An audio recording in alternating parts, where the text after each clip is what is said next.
साथ पूनम यादव।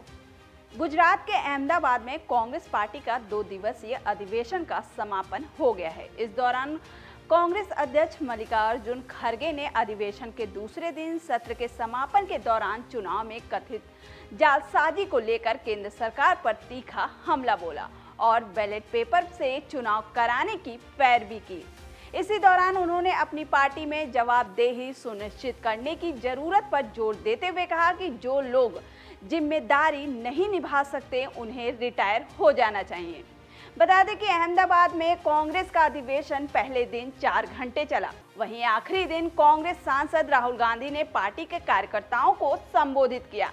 वहीं कार्यक्रम में राहुल गांधी ने एक बार फिर से जाति जनगणना को लेकर आवाज उठाई। उन्होंने कहा कि देश में जाति जनगणना कराना जरूरी। तेलंगाना में हमारी पार्टी ने इसका रास्ता दिखाया है।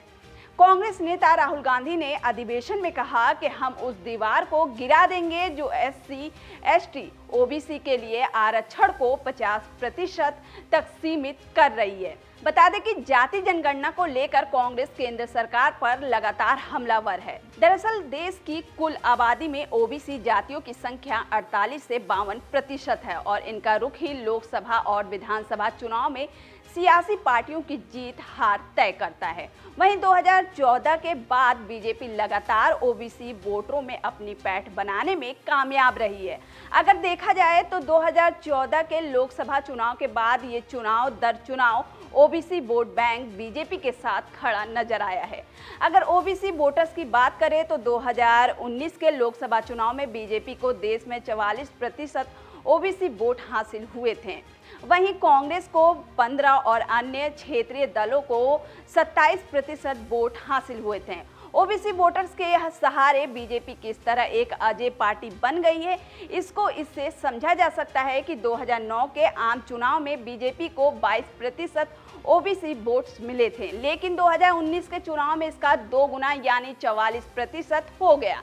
वहीं 2024 के लोकसभा चुनाव में जब बीजेपी को OBC वोटर्स 2% बीजेपी से खिसका तो उसे उत्तर प्रदेश जैसे राज्य जहां OBC वोटर्स गेम चेंजर हैं उसे दूसरे नंबर की पार्टी बनना पड़ा। गौर करने वाली बात यह है कि बीजेपी ने OBC कैटेगरी में गरीब OBC जातियों को अधिक साधने की कोशिश की है। बीजेपी ने इन OBC जातियों को साधने की कोशिश की है जो अलग अलग राज्यों में अलग अलग पार्टियों के समर्थक रही है, लेकिन अब ये पिछले कुछ चुनाव से लगातार बीजेपी के साथ नजर आ रही।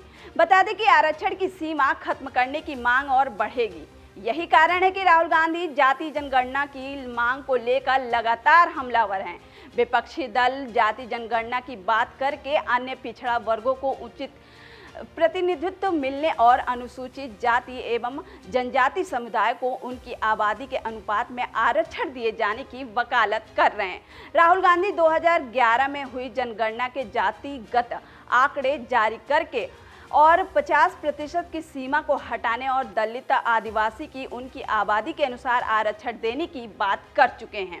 इस दौरान PM मोदी पर उन्होंने निशाना साधते हुए कहा कि बांग्लादेश के राष्ट्रपति उल्टे बयान देते हैं और नरेंद्र मोदी उनके बगल में बैठे हैं, एकदम चुप, एक शब्द नहीं निकलता है मुंह से। कहां गई 56 इंच की छाती। कांग्रेस के पूर्व अध्यक्ष ने पूर्व प्रधानमंत्री इंदिरा गांधी का उदाहरण देते हुए कहा कि एक बार इंदिरा गांधी से किसी ने डू यू लीड लेफ्ट और राइट, मतलब आप दाएं लीड करती हैं या बाएं, जिसका जवाब देते हुए इंदिरा जी ने कहा था मैं भारत की प्रधानमंत्री हूं, मैं ना दाएं लीड करती हूं ना बाएं, बीच में सीधे खड़ी रहती हूं। राहुल गांधी ने आगे कहा कि हमारे नए प्रधानमंत्री ये सीधा सामने माथा टेक देते हैं। वहीं राहुल गांधी ने राष्ट्रपति ट्रंप के नए टैरिफ प्लान पर कहा कि राष्ट्रपति ट्रंप ने नए टैरिफ की घोषणा की है, लेकिन PM मोदी ने कुछ नहीं कहा। आज तक वो गायब हैं। जनता का ध्यान यहाँ न चला जाए इसीलिए संसद में 2 दिन ड्रामा चलाया गया, लेकिन सच्चाई ये है कि आर्थिक तूफान आने वाला है, इससे करोड़ों लोगों को नुकसान होगा। राहुल गांधी ने आगे कहा कि क्या आपने इस बार PM मोदी और अमेरिकी राष्ट्रपति डोनाल्ड ट्रंप की गले मिलते हुए तस्वीर देखी? राष्ट्रपति ट्रंप, जिन्हें पीएम मोदी अपना दोस्त कहते हैं, आदेश दिया है कि इस बार वे गले नहीं मिलेंगे। इस बार मैं नए टैरिफ लाऊंगा। लेकिन पीएम मोदी ने एक शब्द भी नहीं कहा। हकीकत यह है कि भारत में एक वित्तीय तूफान आने वाला है। राहुल गांधी ने एआईसीसी अधिवेशन के दौरान ये भी कहा कि आरएसएस की विचारधारा संविधान के खिलाफ है। वे लोकतंत्र को खत्म करना चाहते हैं। वे भारत की सभी संस्थाओं पर नियंत्रण करना चाहते हैं और देश का पैसा अंबानी अडानी को सौंपना चाहते हैं। वक्फ विधेयक धार्मिक स्वतंत्रता और संविधान पर हमला है। हमारे दलित नेता टीकाराम जूली के मंदिर जाने के बाद भाजपा नेताओं ने मंदिर की सफाई करवाई। ये हमारा धर्म नहीं है। फिलहाल के लिए इतना ही। और भी खबरों के लिए देखते रहिए टीवी 24 नेट पर।